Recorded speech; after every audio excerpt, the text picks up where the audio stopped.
Serious lifters don't stall because they're lazy. They stall because they're doing things that look disciplined but quietly work against them. That's the trap. The most dangerous gym mistakes don't feel like mistakes. They feel like effort. They feel like consistency. They feel like you're doing everything right. You show up, you train hard, you push through fatigue, and still, the progress slows down or stops completely. You blame genetics. You blame age. You wonder if you've hit your ceiling. But the real problem is simpler and more frustrating. Small errors repeated hundreds of times until they become invisible habits. This video covers 16 gym mistakes even serious lifters still make. These aren't beginner problems. These are the quiet leaks that experienced lifters ignore because they've always trained this way. Each one seems minor on its own. Together, they create a training plateau that no amount of effort can break through. If you've been stuck for months despite consistent work, something on this list probably applies to you. General training information here, not medical advice. Let's get into it. Number 1, using the same weights for months. You train hard, you sweat, you feel the burn. But when you look back, you've been bench pressing 185 pounds for the last 4 months. The weight never changes because the effort already feels maxed out. This happens because lifters confuse exhaustion with progression. If the set feels difficult, it seems like enough. But your muscles don't grow from feeling tired. They grow from being challenged beyond what they've already adapted to. Same weight, same reps, same stimulus. Your body has no reason to build anything new. The direct consequence is invisible stagnation. You maintain what you have, but you stop gaining. Months pass. You wonder why nothing changes despite never missing a session. The fix is simple. Track your lifts and add weight in small increments. Even 2.5 pounds matters over time. If you can't add weight, add a rep. If you can't add a rep, improve your form until you can. Progress requires progressive overload. Effort without increase is just maintenance. Number 2, cutting rest times short to feel hardcore. You finish a heavy set of squats, catch your breath for 45 seconds, and jump back on the bar because resting longer feels soft. You want to keep the intensity high. You want to feel like you're working. This habit sticks because short rest feels productive. Standing around for 3 minutes seems lazy when you could be grinding. But strength training isn't cardio. Your muscles need ATP to regenerate. Your nervous system needs recovery between maximal efforts. Cut that short, and your next set suffers before it starts. The consequence is predictable. Your performance drops set by set. You could have hit 8 reps fully recovered, but you only managed 5 because you were still gassed. You call it pushing through. In reality, you're training weaker than you could be. Rest as long as you need for compound lifts, often 2 to 4 minutes for heavy work. Judge readiness by performance, not by how impatient you feel. Fatigue is not the goal. Strength is the goal. Number 3, skipping warm-up sets on busy days. The gym is packed. You're short on time. So you load your working weight immediately and start grinding. You figure your body will warm up as you go. Lifters skip warm-ups because they feel like wasted time. You're not building muscle with light weight, so why bother? But warm-up sets do more than prevent injury. They prepare your joints, activate the right muscle fibers, and groove the movement pattern before load is applied. Without them, your first heavy sets are sloppy and inefficient. The consequence isn't always injury. Sometimes it's just bad performance. Your nervous system isn't primed. Your coordination is off. You struggle with weights you normally handle easily, and you don't understand why. The fix takes 5 minutes. Start with an empty bar or very light weight. Do 2 or 3 sets with increasing load before your working sets. This isn't optional on heavy compound movements. Jumping straight into heavy weight is gambling with your session. Warm-up sets cost minutes and save progress. Number 4, never training a lift at full range of motion. Your squats stop a few inches above parallel. Your bench press never touches your chest. Your rows end before full contraction. You've done it this way for so long that it feels normal. Lifters limit range of motion because partial reps allow heavier weight. It's an ego boost. You can load more plates and still complete the set. But muscles grow best when stretched under load, and contract it fully. Cutting the range short means cutting the stimulus short. The consequence is incomplete development. You get stronger in a limited range but weak at the ends. Full depth squats become impossible. Your bench stalls because the bottom portion was never trained. Imbalances develop over time. The correction is uncomfortable but necessary. Reduce the weight and train the full range. Let your muscles work through the entire movement. You'll feel weaker at first. You'll get stronger over time. A lift only counts if you control it from start to finish. Number 5, changing exercises every week. Last Monday, you did incline dumbbell press. This Monday, you switch to cable flies. Next week, you'll try machine press. You keep rotating because variety feels productive and boredom feels dangerous.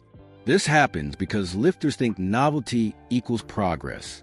New exercises cause soreness, and soreness feels like growth. But strength is a skill. You get better at movements through repetition. If you never repeat the same lift long enough, you never master it, and you never load it heavy enough to force adaptation. The consequence is that nothing ever gets truly strong. You stay mediocre at everything instead of excellent at the lifts that matter most. Your muscles never receive consistent progressive overload because the exercise keeps changing before adaptation occurs. Pick your main lifts and stick with them for at least 6 to 8 weeks. Track them, progress them. Add variety with accessory work, not your primary movements. Consistency builds strength. Randomness builds confusion. Number 6, ignoring progression on machines. You use the leg press, chest press, and cable row every week, but you never write down the weight or track whether you're improving. Machines feel like autopilot. Show up, move the stack, leave. This happens because machines feel less serious than free weights. Lifters focus on barbell progression, but treat machine work as filler. The problem is that machines still provide stimulus. If that stimulus never increases, neither does the adaptation. The consequence is stagnation on movements that could be building muscle. You do the same leg press weight for a year while wondering why your quads aren't growing. The answer is obvious once you check. No progression. The fix is to treat machines like any other lift. Write down the weight and reps. Try to beat last week's numbers. Move the pin down the stack over time, not randomly, but deliberately. Machines work if you work them. Ignoring progression turns useful tools into wasted time. Number 7, training arms after they're already exhausted. You do heavy rows, pull-ups, and chin-ups. Then you do bench press and overhead press. By the time you reach bicep curls and tricep pushdowns, your arms are fried. You grind through a few weak sets and call it a day. This happens because arm work is usually placed at the end of a session. It makes logical sense. Big lifts first, small lifts last. But if your biceps just did 5 sets of pulling and your triceps just did 5 sets of pressing, they're already fatigued before isolation work begins. The consequence is that direct arm training never gets full effort. You're always working with depleted muscles. Over months, arm growth lags behind everything else despite technically training them. The correction depends on your priorities. If arm size matters, train them fresh, either first in the session or on a separate day. Give them the same respect you give your compound lifts. Muscles can't grow from leftovers. Number 8, eating clean but not enough. Your diet is strict. Chicken breast, rice, vegetables, no junk. You feel disciplined. But you're barely eating 2,000 calories while training 5 days per week and wondering why you're not gaining muscle. This happens because lifters confuse food quality with food quantity. Eating clean feels virtuous. Eating a lot feels gluttonous. So they undereat while training hard, creating a calorie deficit that makes muscle growth nearly impossible. The consequence is spinning your wheels for months or years. You train consistently, recover poorly, and gain nothing. Strength stalls. Energy drops. You blame your programming when the problem is on your plate. The fix is simple math. You need a calorie surplus to build muscle efficiently. That might mean eating more than feels comfortable. Track your intake for 1 week and see the real numbers. Most lifters who complain about not gaining are eating far less than they think. Discipline means nothing if you're not giving your body the raw materials to grow. Number 9, not drinking water during training. You walk into the gym, start lifting, and realize an hour later that you haven't taken a single sip.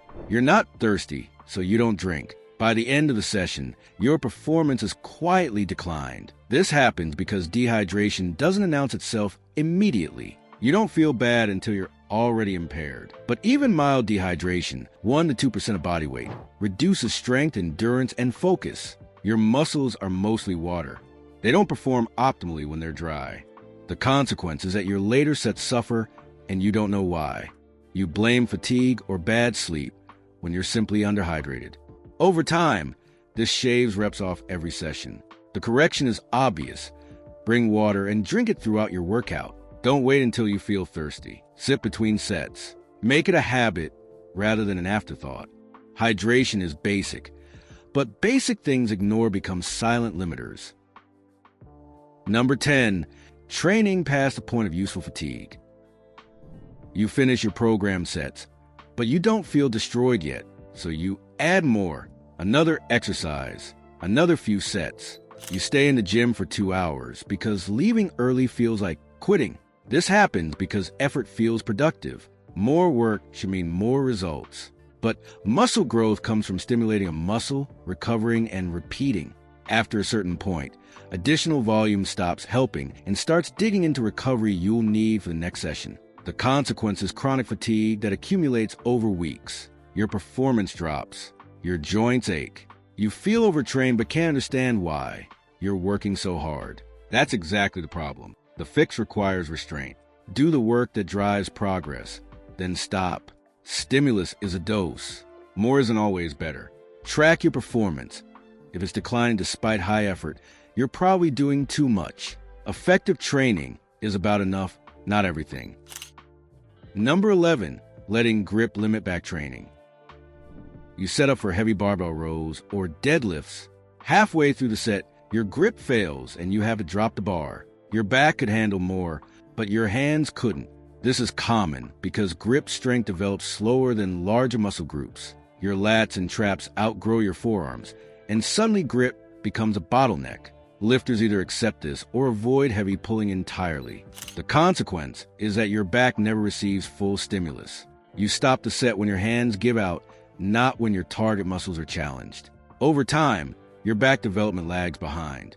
The solution is to use straps on heavy back work. Not for every set, but when grip failure limits the exercise. Train grips separately if you want stronger hands, but don't let small muscles hold back big ones during your primary back movements. Straps aren't cheating. Undertrained back muscles are the real problem. Number 12, rushing eccentrics on every set. You lift the weight up with control, then let it drop quickly so you can start the next rep. Every set follows this pattern. Control concentric, rush eccentric. It feels efficient. Lifters do this because the lowering phase feels passive. You already lifted the weight. The hard part is done. But muscle fibers work during the eccentric too, often harder than during the lift. Dropping the weight fast means less time under tension and less muscle damage, which means less growth stimulus. The consequence is reduced gains from every single set. You're doing half the work and getting half the results. Over hundreds of sessions, this adds up to significant missed progress. The fix is to control the lowering phase deliberately. 2 to 3 seconds on the way down is enough. You don't need to go extremely slow. Just don't let gravity do all the work. A rep has 2 halves. Train both of them. Number 13, never adjusting training volume. You've done 4 sets of 5 exercises per muscle group for 2 years straight. It worked at first. Now it doesn't. But you keep doing it because it's your program. This happens because lifters find a routine that produces results and then treat it as permanent. But your body adapts. What was once a growth stimulus becomes maintenance. What was once recoverable becomes draining. Training needs evolve as you do. The consequence is plateaus that feel unbreakable. You're doing everything right by the old standard, but the old standard no longer applies to your current level of development. Without adjustment, stagnation becomes permanent. The fix is periodic evaluation. Every few months, assess whether your current volume is still producing progress. Sometimes you need more. Sometimes you need less. Sometimes you need to deload. The answer changes over time. Programs aren't permanent. Your body changes. Your training should change with it. Number 14, training through minor pain every session. Your shoulder twinges on every pressing movement. Your knee aches during squats. It's not severe, so you push through. You've trained through discomfort before, and you'll do it again. Lifters do this because minor pain feels manageable. Skipping exercises feels like weakness. You convince yourself it's just normal wear and tear. But chronic minor pain is often an early warning signal. Ignoring it doesn't make it go away. It makes it worse. The consequence is that small issues become persistent injuries. What could have been fixed with a week of rest now requires months of rehabilitation. You lose far more training time than you saved. The fix is to respect warning signs early. Modify movements that cause pain. Take short breaks before problems escalate. Find alternatives that don't aggravate the issue. If pain persists, consult a professional. Training smart includes knowing when to back off. Small sacrifices prevent major setbacks. Number 15, not logging anything. You train consistently, but you don't write anything down. You remember your numbers, or at least you think you do. The weights feel familiar, so you assume you're progressing. This happens because logging feels tedious and unnecessary. Experienced lifters trust their memory, but memory is unreliable. You forget what you actually lifted last week. You repeat the same weights without realizing. Progress becomes guesswork instead of measurement. The consequence is that you can't confirm whether you're improving. You feel like you're working hard, but there's no proof. Stagnation hides behind the illusion of effort. The fix is to log your main lifts. It takes 30 seconds per exercise. Write down the weight, the reps, and how it felt. Review before your next session. Now you know exactly what you need to beat. What gets measured gets managed. Progress without tracking is progress you can't prove. Number 16, training without a clear goal. You go to the gym, do exercises you enjoy, leave when you're tired, and repeat. There's no plan, no target, no direction. You just train because training is what you do. Lifters fall into this pattern because showing up feels like enough. They've moved past beginner programs and now train by instinct. But instinct without intention leads to random effort. You work hard one day, coast the next, and never build toward anything specific. The consequence is mediocrity in all directions. You're not optimizing for strength, size, endurance, or anything else. You're just moving. Consistent effort without a target produces average results. The fix is to pick a goal and structure training around it. Get stronger at specific lifts. Gain a certain amount of muscle. Improve in a measurable way. Then build a program that moves you toward that target instead of training in circles. Hard work needs direction. Goals turn effort into progress. Progress doesn't stall because you lack effort. It stalls because small mistakes add up until they outweigh everything you're doing right. Each leak seems minor. Together, they drain months of potential gains without you noticing. The fix isn't dramatic. You don't need a new program, a new supplement stack, or a new gym. You need to identify the quiet errors hiding in your training and correct them one by one. That's where real progress comes from, not from training harder, but from training smarter. Look at this list again. Which mistake did you recognize in yourself? Be honest. Most lifters will find at least one or two that apply directly to how they've been training. Fixing even one of these can restart progress that's been stalled for months. If this helped, leave a like and subscribe for more practical training content. No hype, just what works.